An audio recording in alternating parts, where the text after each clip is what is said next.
Agora são 7h30 e a gente chama Marilu Cabanhas. Bom dia, Marilu.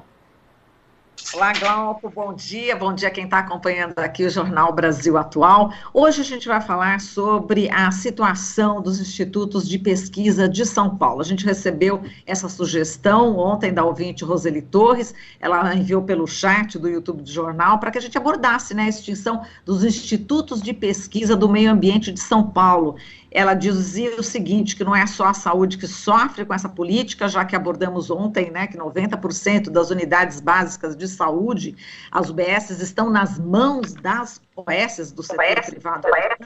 E segundo a Roseli, a ciência e tecnologia vão pelo mesmo caminho, com o sucateamento dos institutos públicos de pesquisa, como Butantan, agronômico, florestal, botânico, etc. E ela faz a seguinte equação, o CIP mais OS mais concessões, igual Estado mínimo. E a gente convidou, né, encaminhamos para a nossa pauta esse pedido e trouxemos hoje aqui para conversar conosco a Patrícia Clissa, ela que é pesquisadora do Instituto Butantan, presidenta da Associação de Pesquisadores Científicos do Estado de São Paulo. Olá, Patrícia, bom dia, seja bem-vinda.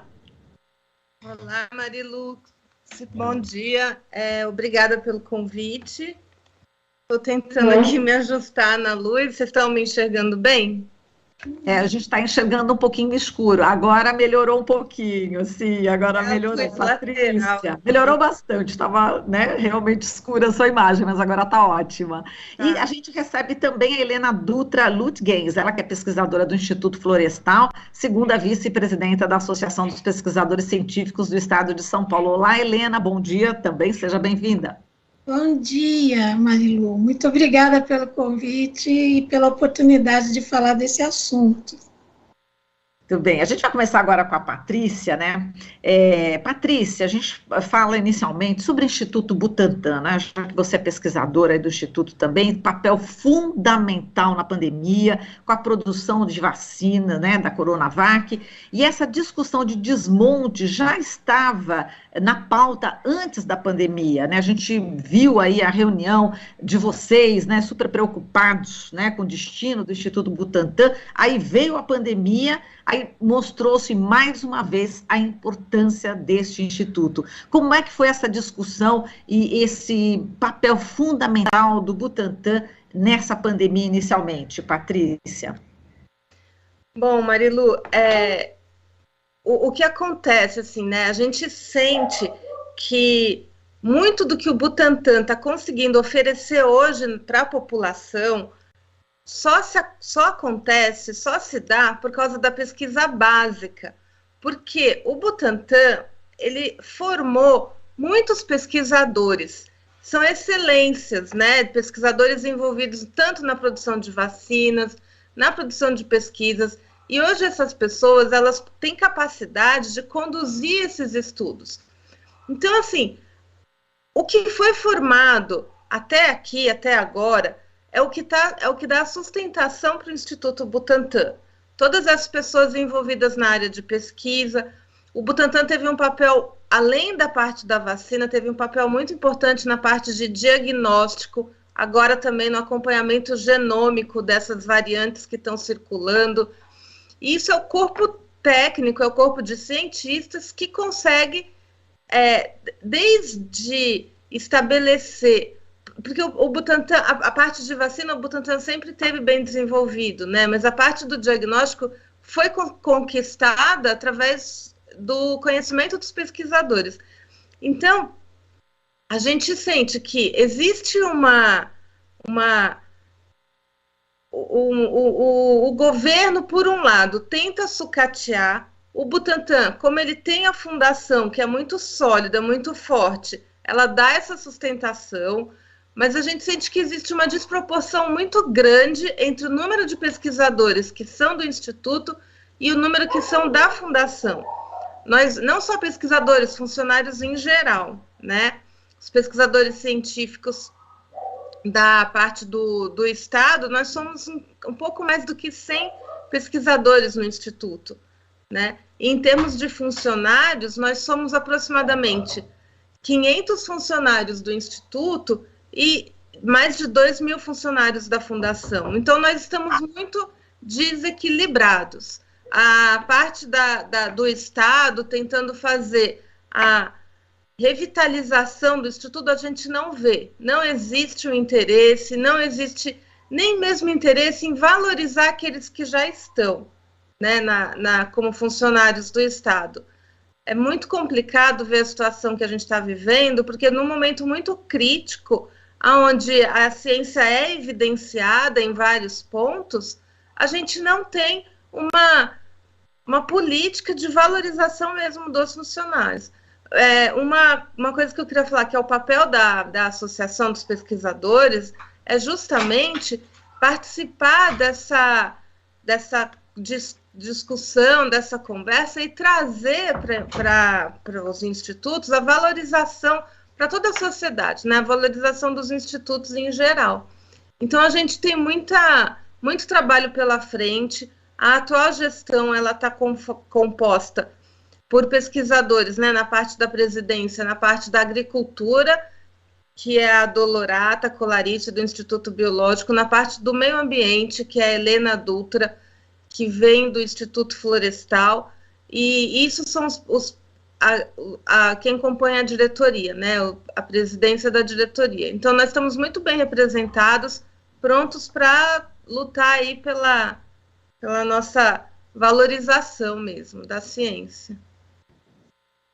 Muito bem, a gente vai abordar outros institutos com você já, Patrícia. Vou passar agora o microfone para a Helena, ela que é do Instituto Florestal, né, Helena? O Instituto de Pesquisas Ambientais é uma fusão dos institutos Geológico e de Botânica, juntamente, né, com o Instituto Florestal, que foi extinto.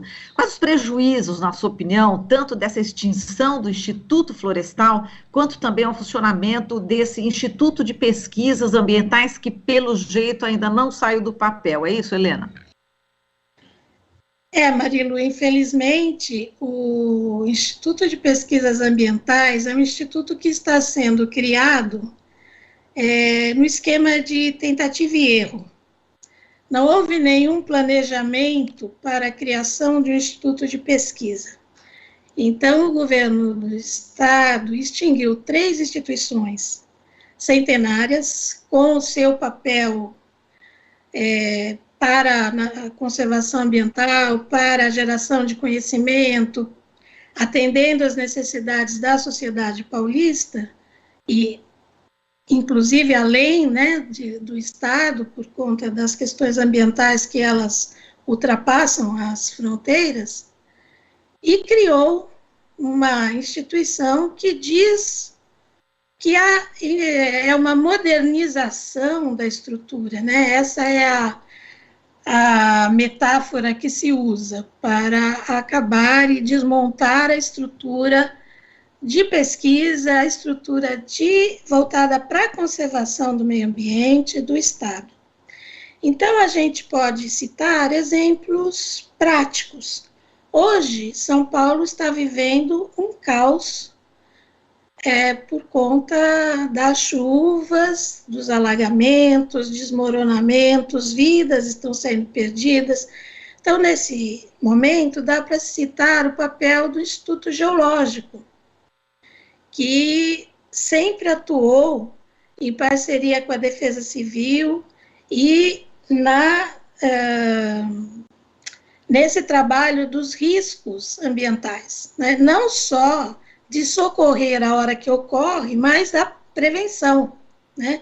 Do gerenciamento, da prevenção, estudos das áreas de risco, o que poderia acontecer, né?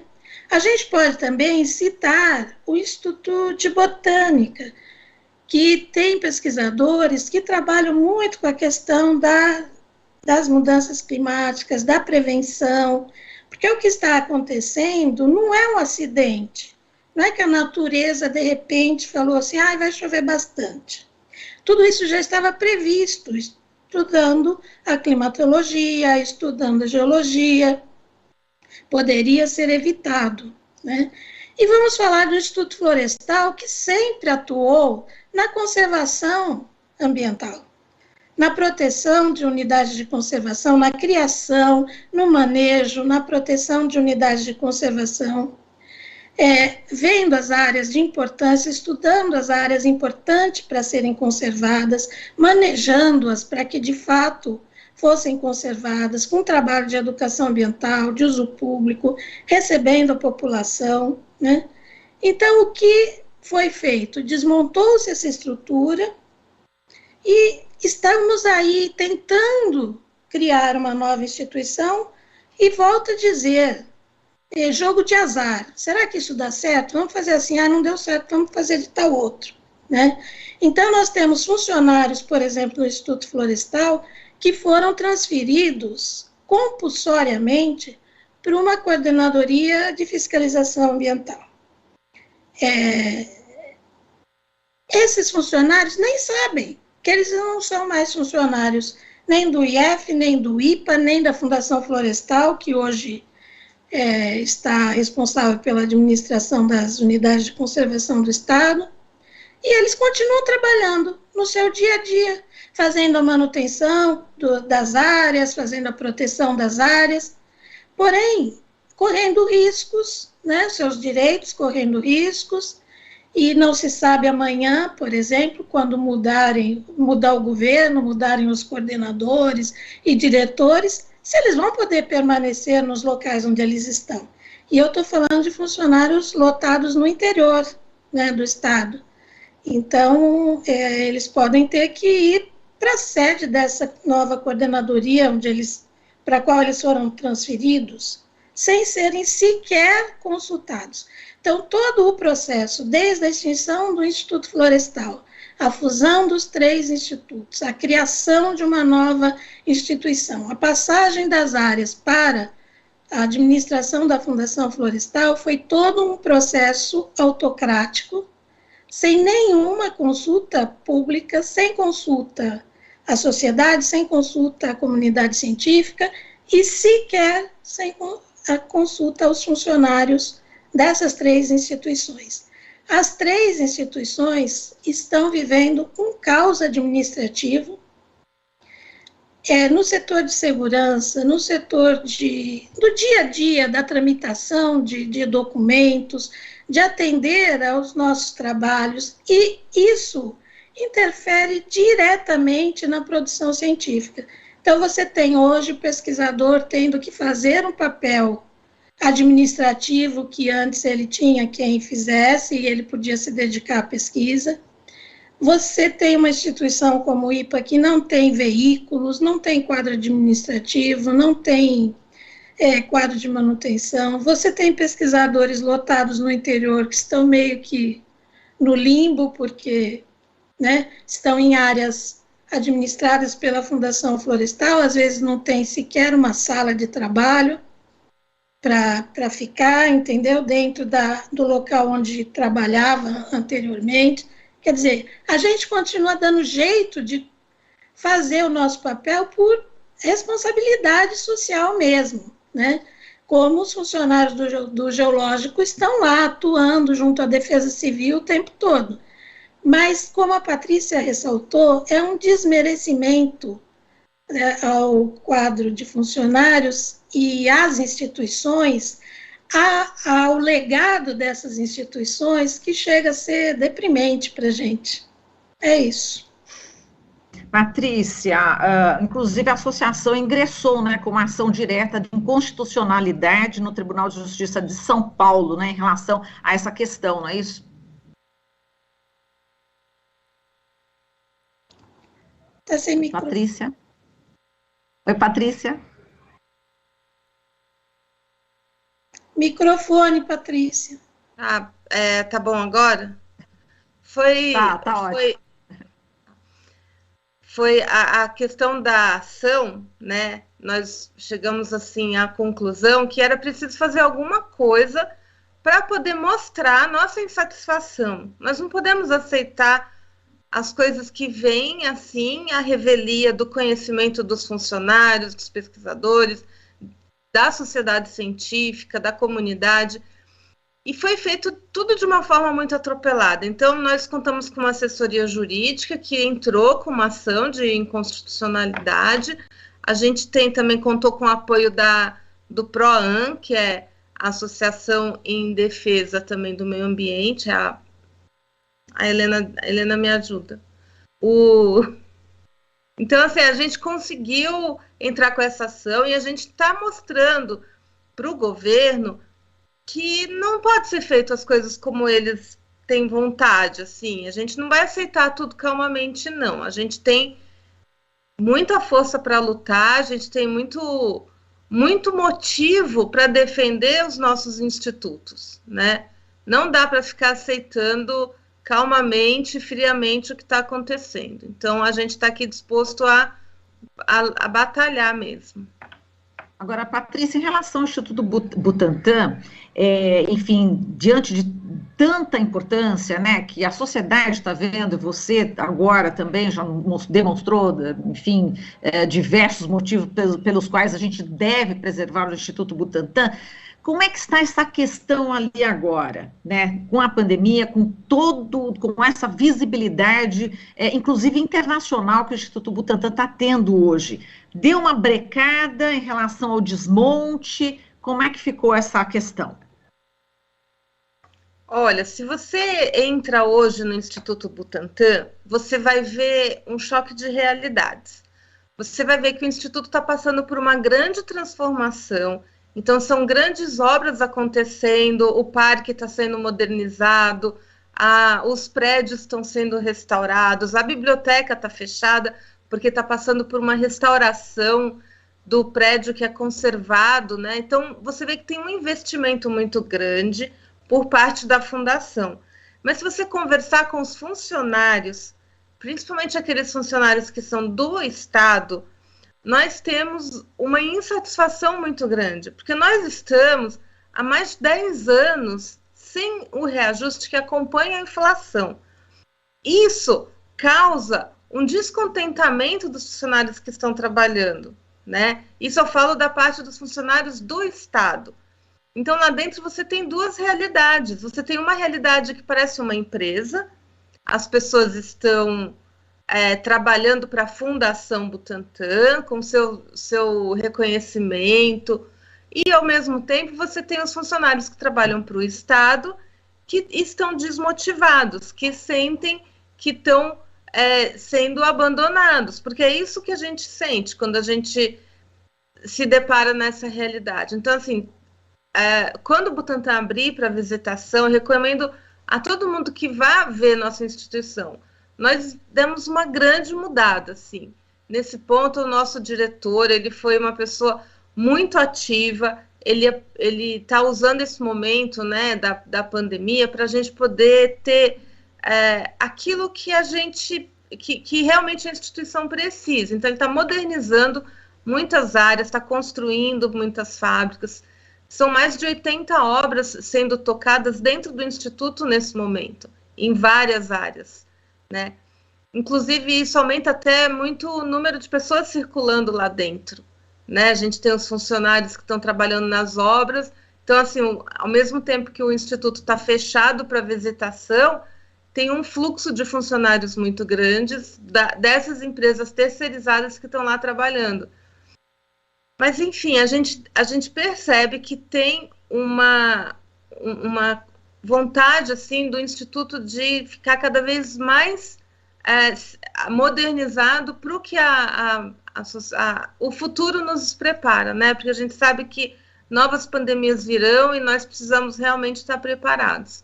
Então, o nosso diretor, ele tem um papel muito importante nessa questão, mas, ao mesmo tempo, o nosso governador, o nosso secretário, parece que não está muito atento à situação que está acontecendo dentro da carreira dos funcionários, em geral, né? Então, mais ou menos é isso que a gente vive no momento.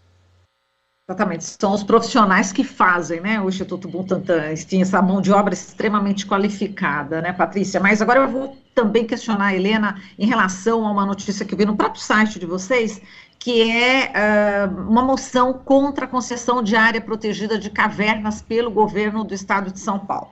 Não bastasse o presidente da República, né, já ter assinado aquele decreto, que já foi derrubado, inclusive, judicialmente, agora o governo do estado de São Paulo está propondo a concessão por 30 anos do PETAR, Quem não conhece o PETAR é o Parque Estadual Alto Ribeira, que é uma área protegida que agrega cerca de 400 cavernas. Helena, como é que está essa luta também em relação a essa ameaça aqui para o nosso meio ambiente, para as populações tradicionais ali do Vale do Ribeira?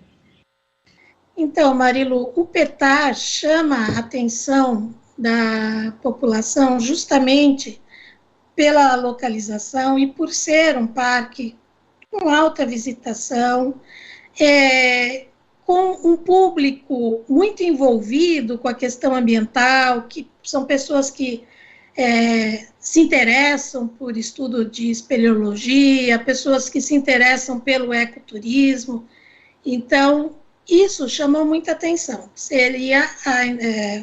O governo está propondo a concessão por 30 anos das áreas de uso público de um parque. Isso vai na contramão de tudo que preconiza o ecoturismo, que é exatamente promover o desenvolvimento sustentável das comunidades vizinhas ao parque, ou em alguns parques até no interior do próprio parque. Então, facilitar que essas comunidades possam utilizar para seu sustento o parque, acaba que ajuda na proteção da área. Porque quando se cria uma unidade de conservação, você acaba interferindo no que pode e no que não pode ser feito naquela região para proteger a área, né? Então, interfere no modo de vida das populações.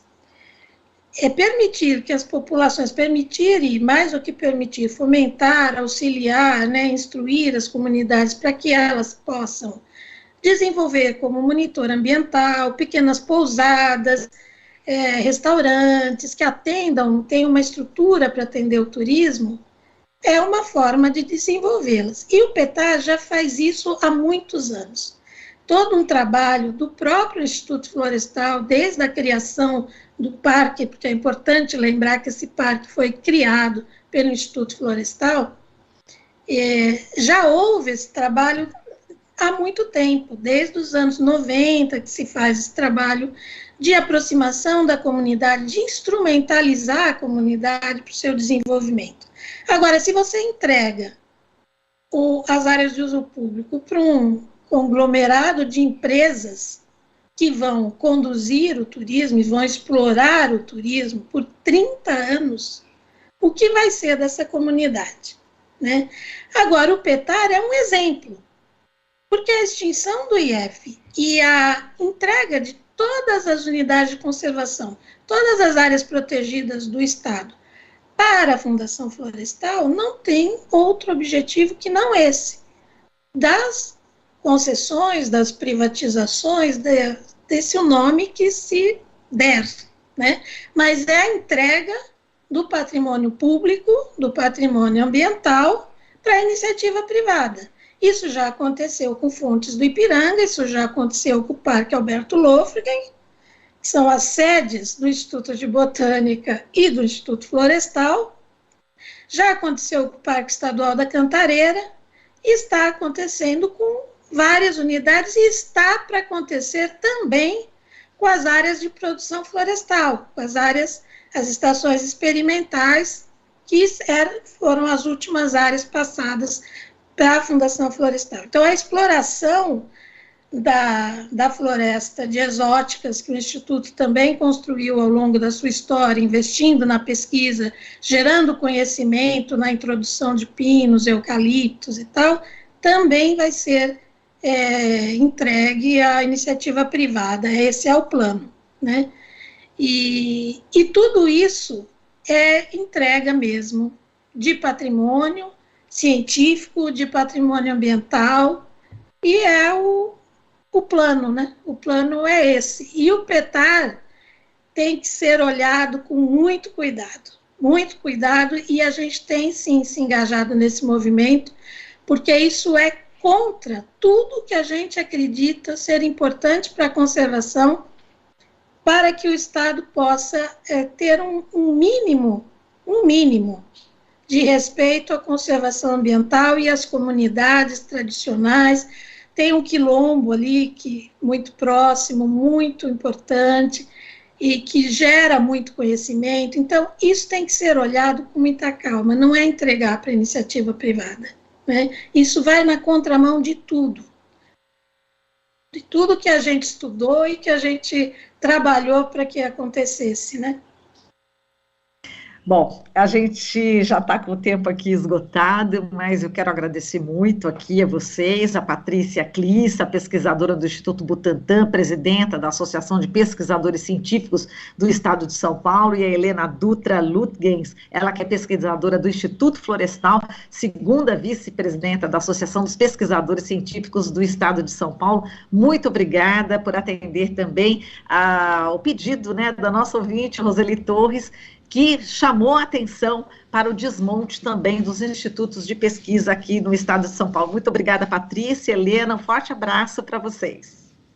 Obrigada, Marilu, muito obrigada. Eu agradeço também, agradeço a Roseli, ela é nossa secretária da Associação da PQC, secretária da diretoria, tá? Eu ela agradeço. É fã do jornal, né? Ela sempre comenta com a gente que ela ouve esse jornal todos os dias. Sim. Olha que ótimo, a gente não sabia, que bom, ela está realmente bastante por dentro, que ótimo saber essa notícia também, viu, Roseli? Muito obrigada, e vamos assim fortalecendo a nossa mídia, né, a TVT, que é a TV dos Trabalhadores, e também a Rádio Brasil Atual, trazendo aqui as notícias que os outros não dão, né, que é o nosso slogan aqui, e futuramente, eu já comunico a vocês que nós teremos um canal no streaming, onde todo mundo vai poder ver a TVT no Brasil inteiro, e para isso a gente está fazendo assim uma campanha, né, de arrecadação, parceria com as pessoas, né, com todos os ouvintes, entrevistados, enfim. Quem quiser colaborar pode realmente fazer através do catarse.me/TVT. Em breve teremos também o QR Code, mas hoje na saideira vou dar mais detalhes. Bom, Patrícia e Helena, muitíssimo obrigada, um forte abraço para vocês. Obrigada, um abraço. Tchau. Tchau. Tchau.